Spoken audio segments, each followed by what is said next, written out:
할렐루야. 오늘도 함께 예비하는 우리 모든 가족들, 가정에서 어디서든지 예비하는 모든 가족들에게 하나님의 은혜와 능력과 평강이 넘치기를 주님의 이름으로 축원합니다. 지난 주간 우리는 함께 요한복음을 묵상했습니다.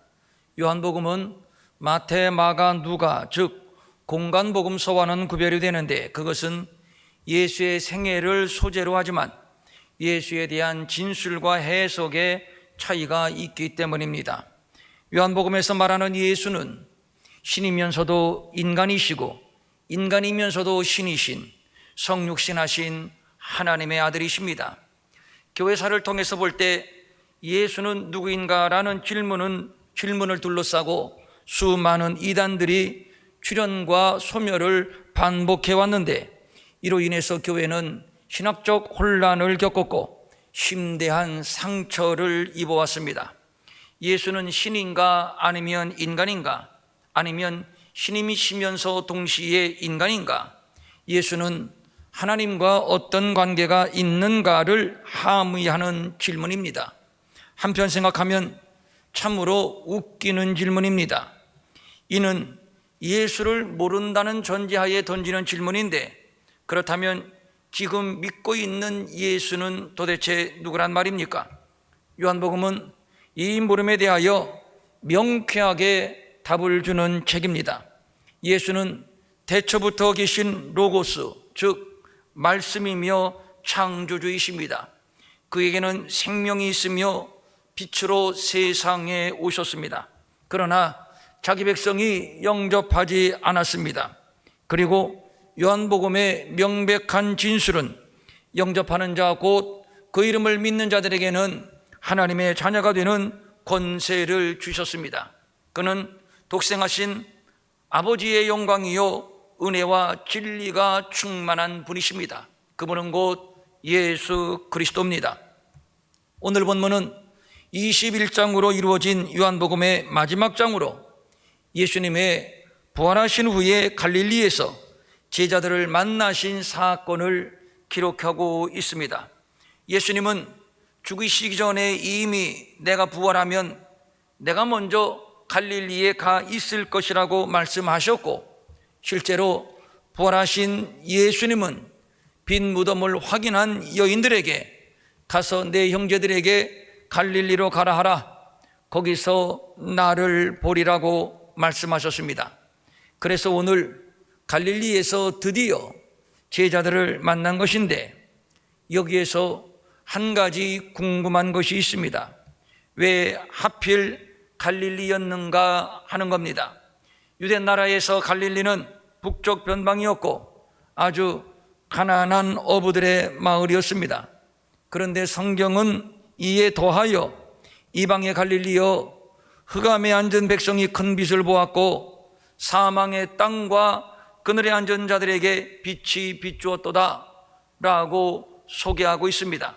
즉 갈릴리는 이방의 갈릴리, 흑암과 사망의 땅, 그리고 햇빛이 비추지 않는 그늘이라고 불렸습니다. 그러니까 갈릴리는 이방인 취급을 받았고 흑암과 사망, 그늘이라고 부른 곳으로 봐서 그들은 제사도 모르고 율법도 모르는 흑암과 사망, 하나님의 영광의 광채가 비치지 않는 그늘, 그래서 하나님의 생명에서 떠난 심판과 죽음, 저주의 땅, 버려진 땅, 절망의 땅이라는 의미가 함축되어 있는 곳입니다. 그래서 사람들은 그리스도가 어찌 갈릴리에서 나오겠느냐, 갈릴리에서는 선지자가 나오지 못하느니라 라는 말을 했던 것이지요. 갈릴리는 이렇게 조롱과 멸시의 상징, 무시와 가난의 상징이었습니다. 바로 이런 곳에서 예수님은 당신의 사역을 시작하셨고 제자들을 부르셨고, 그리고 부활하시고 다시 이곳에서 제자들을 만나 주셨습니다. 그러면 다시 질문을 던집니다. 그러면 어째서 갈릴리인가? 왜 굳이 갈릴리인가? 이 문제를 풀기 위해서는 내가 먼저 갈릴리로 가리라 예수님이 죽으시기 전에 제자들에게 말씀하신 것을 주목할 필요가 있습니다. 내가 먼저 갈릴리로 가리라, 가리라, 이 말의 뜻은 목자가 양을 인도한다라는 뜻입니다. 그러므로 이 말씀은 내가 먼저 너희를 갈릴리로 인도할 것이다 라는 의미가 되는 것이지요. 이 말은 갈릴리에서 새 역사, 새 창조의 역사, 새로운 은혜의 역사, 구원의 역사가 시작된다는 뜻입니다. 왜 그럴까요? 갈릴리가 주는 상징적인 의미에서 찾아야 됩니다. 예수님이 오신 것은 갈릴리 인생을 만나기 위해서입니다. 이방과 같이 버려진 인생들, 흑암과 사망, 그늘진 인생들, 즉 예수가 아니면 소망이 없는 인생들을 만나시고 저들을 치료하시고 또 구원하시기 위해서인 것입니다. 버려지고 무시당하고 사망과 저주를 운명으로 안고 살아가면서 고기잡이로 하루하루의 인생을 연명하는 소망 없는 가난한 인생들, 상처투성이에 병든 인생들이 모여 사는 눈물과 한숨이 점철된 땅입니다. 바로 그곳에 예수님이 오셨고 그곳의 사람들과 어울리셨고 그곳의 사람들을 안아주시고 치료하시고 그리고 그들에게 천국 복음을 전파하셨습니다. 그러고 보니 우리네 인생이 갈릴리 인생이요, 우리가 사는 세상이 갈릴리입니다. 이곳에서 베드로는 예수님의 부르심을 받아 그물과 재산, 가족을 다 버리고 예수님을 쫓았습니다. 모두가 예수님을 부인해도 나만큼은 부인하지 않겠다고 큰소리쳤던 열정이 넘쳤던 사람, 예수 잡으러 온 대제사장의 종의 귀를 칼로 내리쳤던 의협심이 강했던 사람, 그만큼 예수님을 존경했고 사랑한 사람이었습니다. 그러나 예수님은 베드로를 너무나 잘 아셨습니다. 아니 어찌 베드로뿐이겠습니까? 우리의 모습은 아닌가요? 그래서 예수님은 인생들에게 자신을 의탁하지 않으셨던 겁니다. 큰소리치는 베드로의 면전에서 예수님은 그의 말을 믿어주지 않았습니다. 베드로, 큰소리치지 마. 오늘 이 밤 닭이 울기 전에 내가 나를 3번 부인할 것이야. 예수님은 베드로의 연약함, 아니 인간들의 그 속실상 연약함을 아셨던 겁니다. 그런데 베드로가 누굽니까? 둘째가라면 서러운 베드로, 수모라면 수모요, 망신이라면 망신을 당한 것인데, 그래서 수위를 좀 더 높입니다. 내가 주와 함께 죽을지언정 주를 부인하지 않겠나이다. 모든 제자도 그와 같이 말하니라. 이제는 모든 제자들까지 덩달아 무슨 섭한 말씀을 하십니까? 우리는 주와 함께 죽을지언정 결코 당신을 버리지 않을 겁니다 라고 말을 했습니다. 그런데 결과가 어떠했습니까? 결국 그날 밤 베드로는 주를 3번씩이나 부인했습니다. 체면이 구겨진 것은 말할 것도 없고, 이로 인해서 베드로는 완전 실패자, 배신자의 낙인이 찍혔습니다. 그리고 고향 갈릴리로 내려왔습니다. 다른 제자들도 마찬가지입니다. 여기에서 우리는 인간의 연약함의 실상을 보게 됩니다. 큰 소리나 치지 말지요. 입에 침도 마르기 전에 이게 뭡니까? 그런데 말입니다. 저들의 실패, 저들의 배신을 지적하기 전에 우리 안에는 누구나 또 다른 나 베드로가 있음을 알아야 됩니다. 아니, 내가 바로 베드로입니다. 그동안 한국교회는 복을 많이 받았음을 자랑했고, 은사와 능력, 부흥과 성장을 자랑했고, 화려하고 웅장한 건물을 자랑했고, 다양한 프로그램을 자랑했습니다. 외국 교회는 한국 교회를 한없이 부러워했고, 한국 교회의 부흥 성장의 프로그램을 배우려고 했습니다. 저도 역시 마찬가지입니다. 선거지에 나가면 얼마나 큰 소리로 외쳤는지 모릅니다. 한국 교회를 본받으세요. 한국 교회처럼 부흥하고 한국 교회처럼 복을 받으세요 라고 말입니다. 그런데 코로나라고 하는 아주 고약한 전염병을 만났습니다. 코로나는 그동안의 교회 환경을 완전히 바꾸었습니다. 대면이냐 비대면이냐, 전통을 고수해야 하느냐 아니면 새로운 옷을 입어야 하느냐, 지금 교회는 대혼란을 겪고 있습니다. 앞으로 교회의 미래는 어떻게 될 것인가? 앞이 보이지를 않습니다. 불안과 초조, 두려움이 밀려옵니다. 여기에 세상은 교회를 적폐의 대상이요 주적으로 삼고 온 매스컴이 총동원되어서 교회를 향해 총공세를 펼치고 있습니다. 어느 대기업에서는 교회 갔다 왔다고 하면 무조건 일주일은 집에서 쉬라고 한답니다. 갈피를 잡지 못하는 혼란과 상처, 의기소침, 한국교회는 지금 갈릴리의 한복판에 외로이 서 있습니다. 3년 전 큰소리치며 배와 금을 가족까지 버리고 고향을 떠날 때, 성공하기 전에는 고향에 내려오지 않겠다고 얼마나 의기양양했겠습니까? 그런데 3년이 채 못 되어 지금은 실패자, 배신자라는 딱지가 붙었습니다. 고개를 들 수가 없습니다. 만신창이란 말은 아마 이럴 때 쓸 겁니다. 이것이 우리의 모습이요, 한국교회의 모습입니다. 그런데 말입니다, 예수님은 세상에 있는 자기 사람들을 사랑하시되 끝까지 사랑하셨습니다. 끝까지. 그래서 끝자락 갈릴리까지 찾아오셨습니다.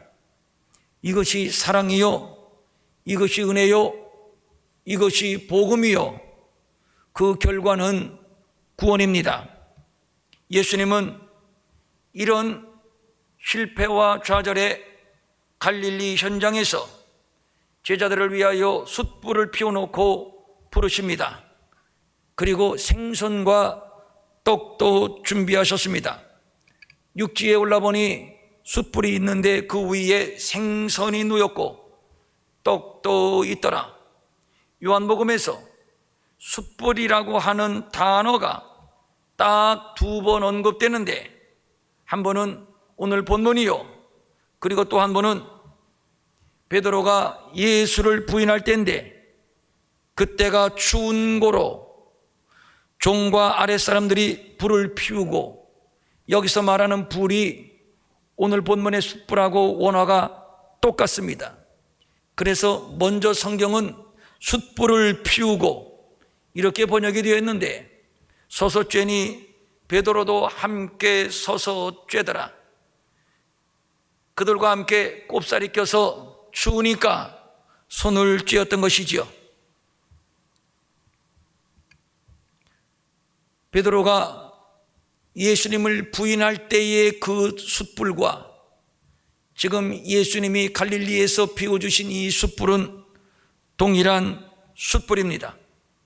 요한복음의 저자는 숯불을 베드로가 예수님을 부인할 때의 소독으로 활용했고, 또 부활하신 예수님을 만나 관계를 다시 회복할 때의 소독으로 활용하고 있습니다. 베드로에게는 숯불에 대한 진한 트라우마가 있습니다. 불과 며칠 전 큰 소리를 쳤지만 이 숯불 앞에서 베드로는 배신자가 되었고 실패자가 되었습니다.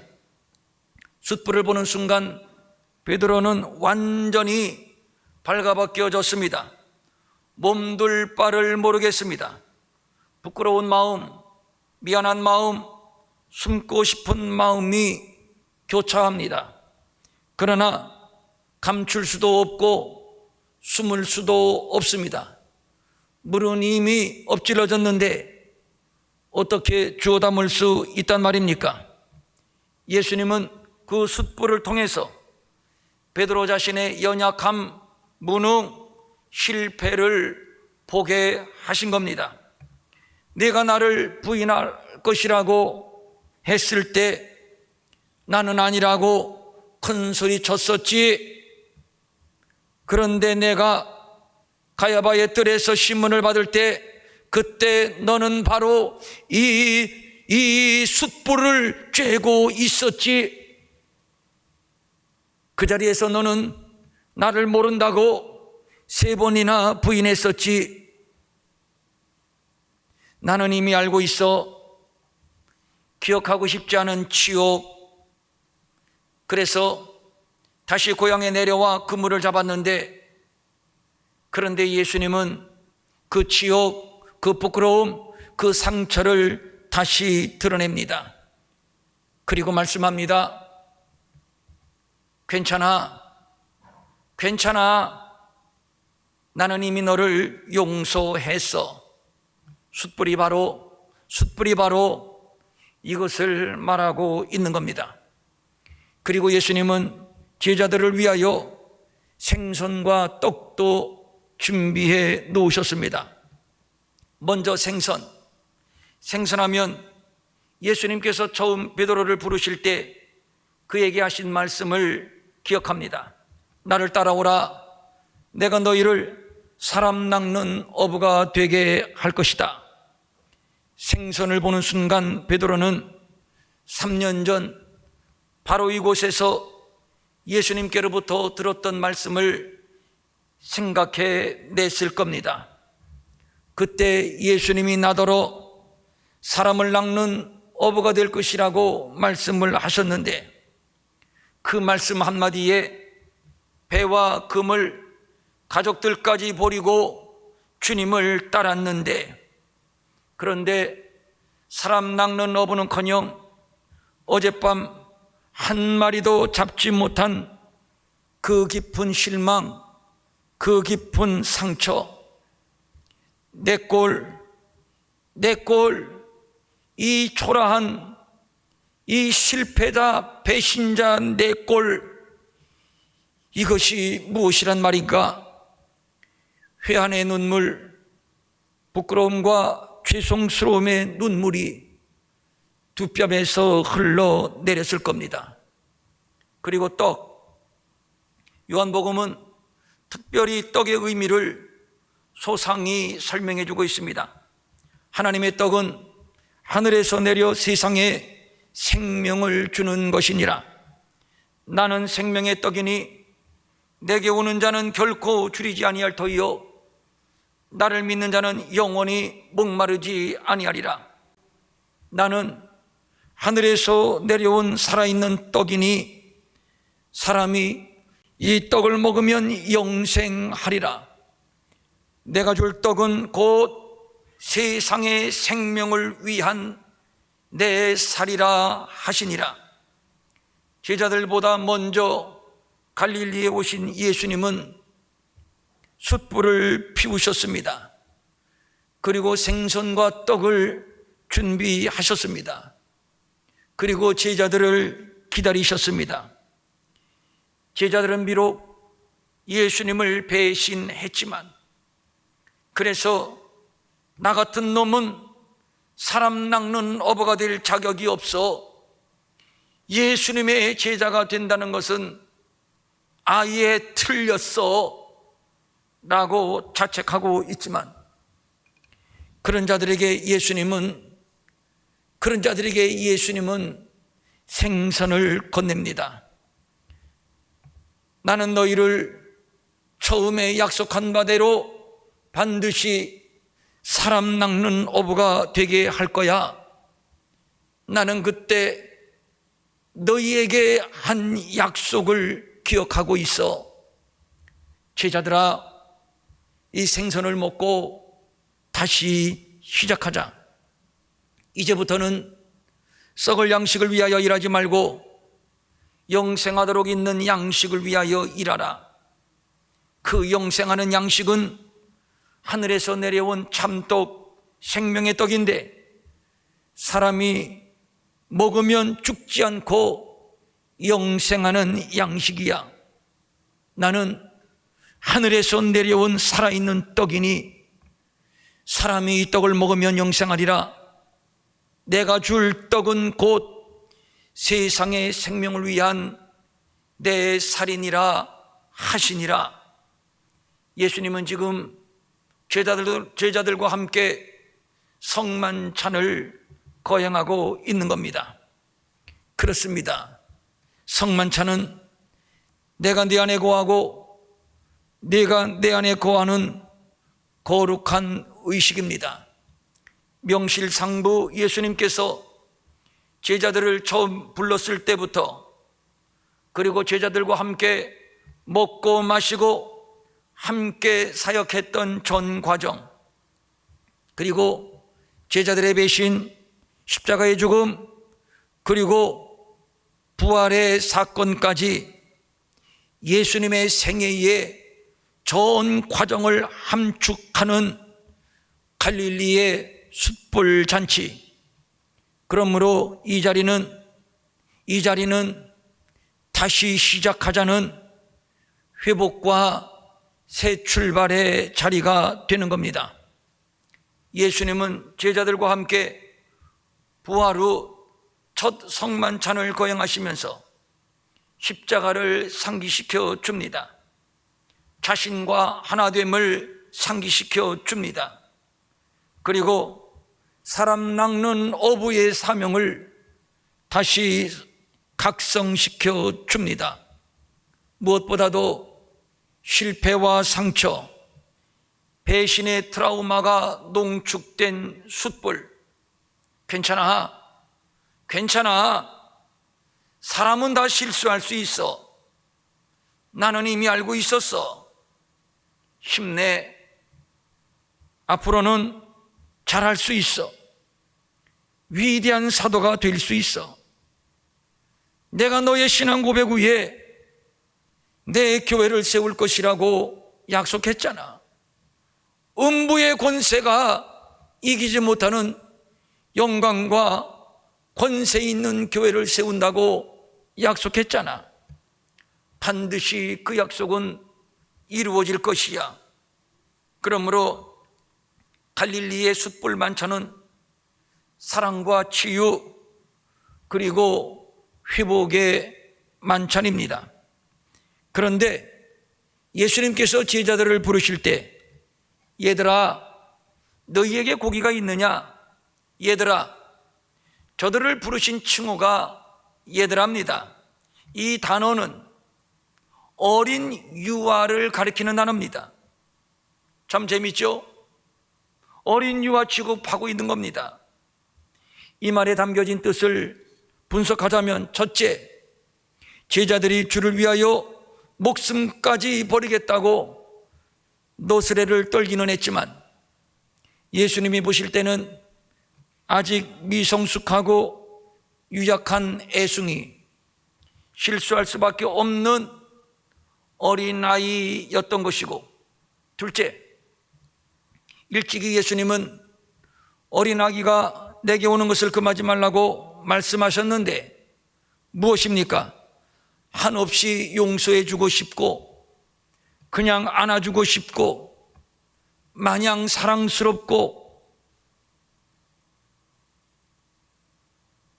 마냥 안아주고 싶은 대상이라고 하는 겁니다.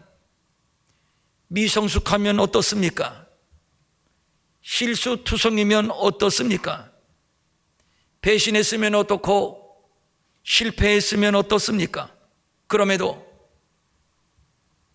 그럼에도 예수님은 사랑하십니다. 어린아이잖아요. 어린아이가 실수한 것이고 어린아이가 잠시 배반한 것입니다. 아무것도 모르는 어린아이, 철부지 어린아이. 어린아이니까 이럴 수 있고 어린아이니까 또 저럴 수 있고 어린아이니까 이래도 괜찮고 저래도 괜찮은 겁니다. 어린아이니까 이대로 끝이 아닙니다. 앞으로 기회가 있습니다. 그래서 기다려 줍니다. 그래서 예수님은 어린아이가 내게 오는 것을 금하지 말라 용납하라고 말씀하셨던 겁니다. 하셨던 것이죠. 주님은 우리의 연약함이나 실수를 나무라는 분이 아닙니다. 실패했어도 말입니다. 꼬꾸라졌어도 말입니다. 배신했어도 말입니다. 예수님께는 실수할 수밖에 없는, 꼬꾸라질 수밖에 없는 어린아이에 불과합니다. 그래서 용서가 되고, 그래서 또 기회를 주고 싶고, 그래서 여기 갈릴리까지 손수 찾아오신 것이며, 그래서 다시 시작하자고 제자들을 이 촛불 만찬에 초대하고 계신 겁니다. 그런데 본문 기사를 보면 우리로서는 좀 이해하기 힘든 미스테리가 있습니다. 갈릴리는 제자들의 삶의 터전입니다. 저들은 고기 잡는 일에 전문가입니다. 갈릴리 바다라고는 하지만 실제는 큰 호수입니다. 호수는 바다나 강처럼 그렇게 변화무쌍하지 않습니다. 그러므로 제자들이 밤새도록 그물을 던졌는데 한 마리도 잡지 못했다는 것은 이해하기 힘든 사건입니다. 많지는 않아도 어느 정도 잡았어야 하는 것이 극히 정상입니다. 그런데 성경은 말합니다. 그 밤에 아무것도 잡지 못하더니 피레미 새끼 한 마리도 잡지 못했다는 얘기입니다. 그리고 새벽을 맞았습니다. 낙심, 상처, 한숨의 새벽입니다. 그래도 어찌합니까? 그물을 버릴 수는 없습니다. 다시 나가서 잡아야 되겠기에, 그래도 먹고는 살아야 되겠기에 피곤한 몸을 이끌고 그물을 깁고 있습니다. 그 즈음에 예수님이 오셔서 말씀합니다. 그물을 배 오른편에 던져라. 제자들은 순종하여 그물을 던졌고, 그랬더니 그물을 들 수 없을 정도로 고기를 많이 잡았다는 얘기입니다. 우리는 여기에서 예수님을 만나기 이전과 이후의 제자들을 대비해 봅니다. 즉 갈릴리 사건 이전과 갈릴리 사건 이후입니다. 예수님을 만나기 이전은 한 마리도 잡지 못했습니다. 가난이요 좌절입니다. 그런데 예수님을 만난 이후는 그물이 찢어질 정도로 잡았습니다. 기적이요 풍성입니다. 재미있는 상상을 한번 해봅니다. 그때 우리가 그 현장으로 돌아가서 제자들에게 한번 묻습니다. 제자님들 다시 예수님 만나기 이전으로 돌아갈래요? 당연히 제자들은 대답할 겁니다. 아니요, 결코 돌아갈 수 없어요. 왜 안 돌아갑니까? 다시 다시 돌아간들 빈금을 헛수고 절망, 좌절, 무기력뿐인데 결코 돌아갈 수 없지요. 바로 이것입니다. 은혜를 맛보고 기적을 맛본 사람들은 결코 다시 돌아가지 않습니다. 돌아가 봐야 빈금을 헛수고 상처뿐이기 때문입니다. 지금 베드로는 예수님이 짚어준 숯불을 통해서 지난날 상처를, 그 트라우마를 치료받았습니다. 생선을 먹으면서 이제 앞으로 무엇을 할 것인지 사명을 생각하게 되었습니다. 예수님이 주신 떡을 먹으면서 다시금 예수님의 생명을 경험하게 되었습니다. 당연히 돌아갈 수 없습니다. 갈릴리, 이방의 갈릴리, 흑암과 사망의 땅 갈릴리, 그늘진 땅 갈릴리. 이 갈릴리가 어디에 있나요? 그야 이스라엘에 있지요. 맞습니다. 그러나 아닙니다. 이 나라, 이 땅이 갈릴리라는 생각은 안 드시는지요? 바로 내가 갈릴리 인생이라는 생각은 안 드시는지요? 상처로 얼룩진 대한민국, 싸움과 분열, 불만과 불평과 갈등과 증오의 땅 대한민국, 그치지 않는 한숨, 지옥 같은 헬조선. 그러고 보니 대한민국이 갈릴리요, 내 자신이 갈릴리입니다. 아니, 어쩌면 우리의 가정조차도 갈릴리일지도 모릅니다.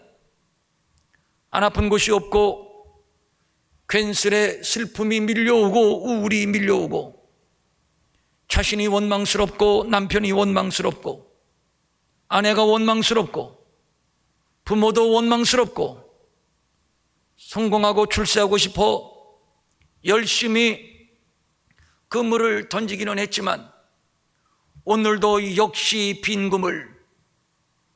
그래서 피곤합니다. 한탄이 저절로 나옵니다.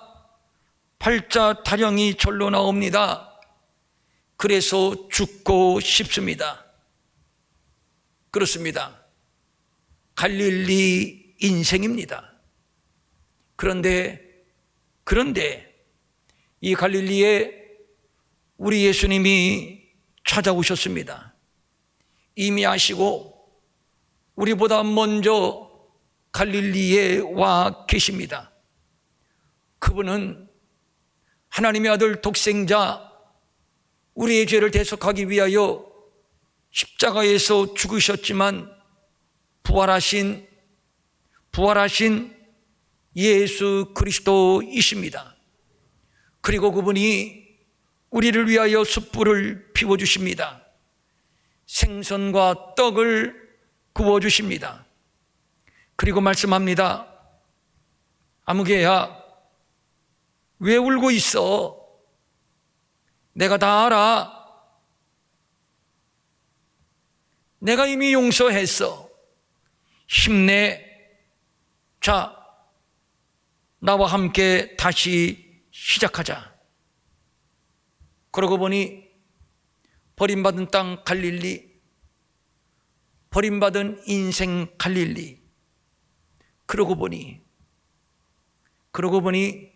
그 갈릴리는 은혜의 갈릴리요, 그곳에 있는 인생들은 은혜 받은 인생들입니다.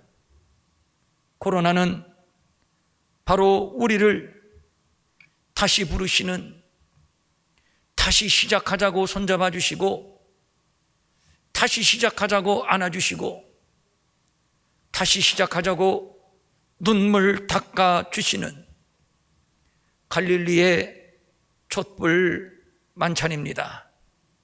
새 힘을 얻고 일어서고 다시 시작할 수 있기를, 주님과 함께 다시 시작할 수 있기를 주님의 이름으로 축원합니다. 축원합니다. 아멘. 일어나셔서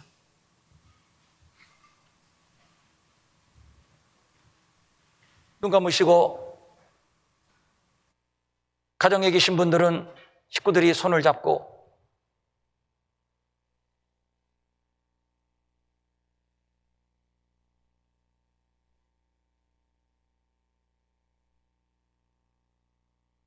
이 시간 주님이 다시 시작하자고 하십니다. 걱정하지 마. 내가 도와줄게. 도와주신다고. 내가 붙들어줄게. 붙들어주신다고 약속하시면서, 자, 내 손 잡아. 자, 내 손 잡아. 일어나 함께 가자. 주님이 손 내미십니다. 그 손 한번 잡아보십시오. 돌아가 봐야 빈 그물이에요. 돌아가 봐야 실패했던 나, 배신했던 나, 아무런 희망 없이 피곤한 몸을 이끌고 그래도 먹고는 살아야 되겠기에 겨우 그물이나 깁고 있는 나 아닌가요? 돌아가시렵니까? 아니지요. 이 손을 꼭 잡고 가소서. 약하고 피곤한 인생을 폭풍우 흑암 속 해치사 빛으로 손잡고 날 인도하소서.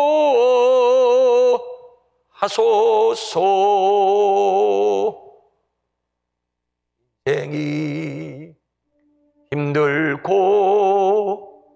고난이 겹쳐서 이렇게 눈물만 납니다.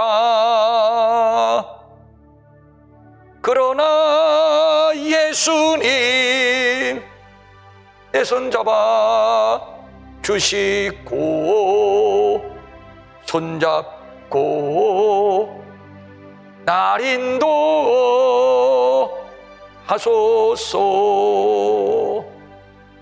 주님의 손 잡고 주님과 함께 가겠어요.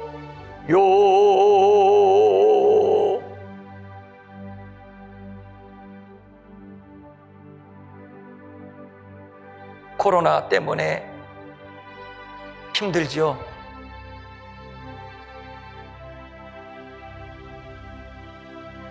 하나님은 우리에게 갈릴리를 보여주시고 그 갈릴리로 우리를 초청하시고 그리고 만찬을 열어주시고 다시 시작하자고, 괜찮다고 하십니다. 코로나는 다시 시작하자는 주님이 차려주신 갈릴리의 숯불 만찬입니다. 주님 손 잡으십시오.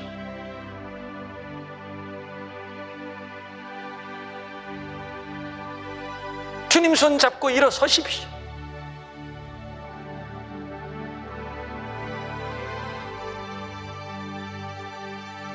괜찮아. 주님 말씀 들리죠? 왜 우니? 주님이 내 눈물 닦아주시죠?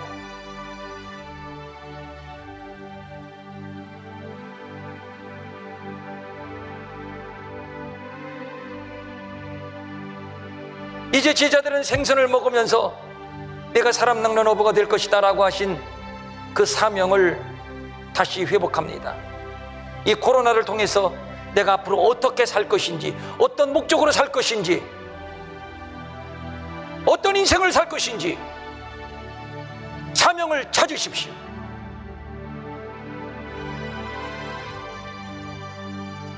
그냥 되는 대로 살 수는 없습니다. 지내고 보면 여전히 빈금을,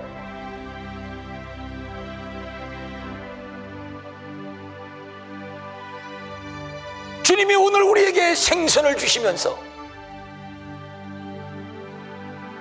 사랑하는 나의 제자들아, 내가 내게 준 사명이 있잖아.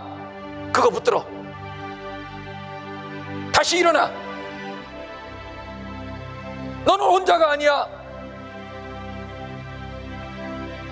내가 내 안에, 내가 내 안에. 너와 나는 하나야. 걱정하지 마.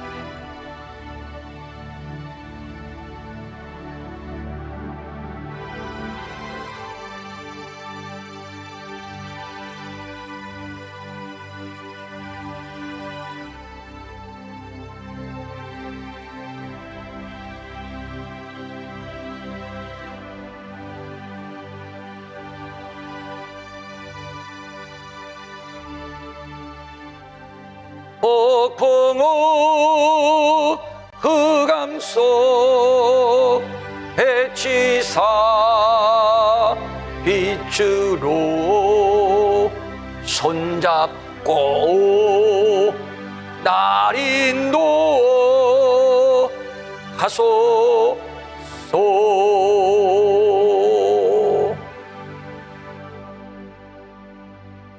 가정에서 가족들이 함께 예배드리시는 분들은 한번 손잡고 얼굴 쳐다보고 힘내라고 한번 격려해 보세요. 주님 손잡고 우리 함께 다시 달리자고 한번 격려해 보세요. 혼자 계신 분들 괜찮아요. 여기 현장에 와서 예배 드리시는 분들 괜찮아요. 마음속으로 자기의 가족을 앞에 세우고 한번 남편을 안아줘 보시고, 아내를 안아줘 보시고, 아이들도 한번 안아줘 보시고, 한번 안아줘 보세요.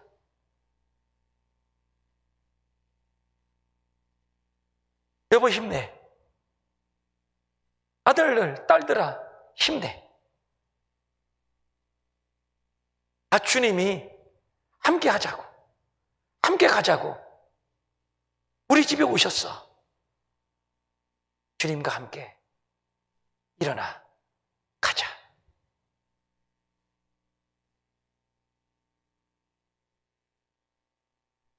성령님, 이 가족들이 서로 안았습니다. 평천 일회교회 가족들이 이제 함께 안았습니다.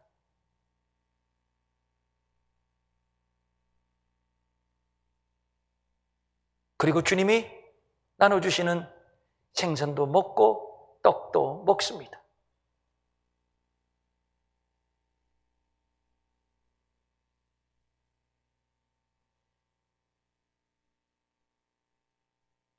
그렇군요. 코로나는 다시 시작하자는 주님이 우리를 위해서 예비하신 갈릴리의 숯불 만찬이군요. 감사합니다. 이제 알았습니다. 일어나겠습니다. 힘을 내겠습니다. 그리고 달려가겠습니다. 성령님, 더 강하게 기름을 부으소서. 지금의 결심, 다짐 흔들리지 아니하도록 강력한 능력으로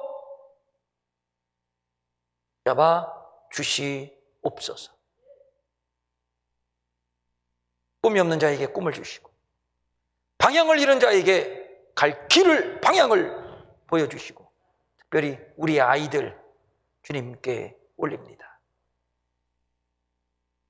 주님 나라에 귀하게 쓰임받는 보배들이 되게 하옵소서. 여러분 몸 아픈데 손 대십시오.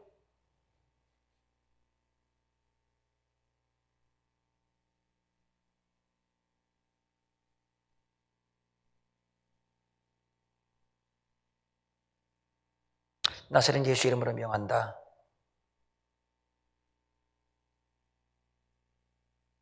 우리 몸에 붙어서 우리를 괴롭히고 힘들게 하는 각종 질병, 병만은 내가 너를 저주한다.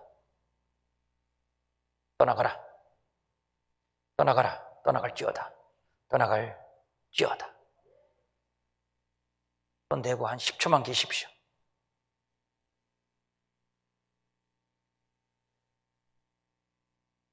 불!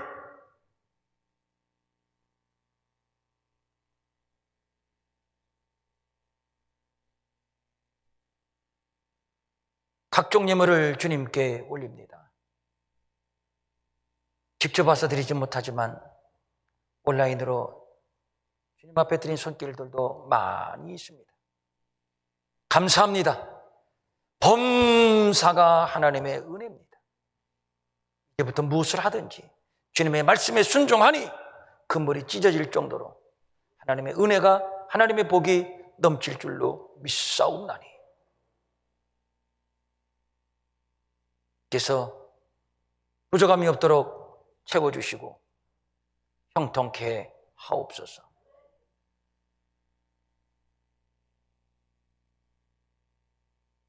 이제는 우리 주 예수 그리스도의 은혜와 하나님 아버지의 무한하신 사랑과 성령님의 감화 감동과 위로와 안위와 능력과 평강이 모든 가족들, 가정에서 아니면 그 어느 곳에서 영상으로 예배에 참여하는 모든 하나님의 아들, 딸들 머리 위에 영원히 함께 하옵시기를 간절히 축원하옵나이다.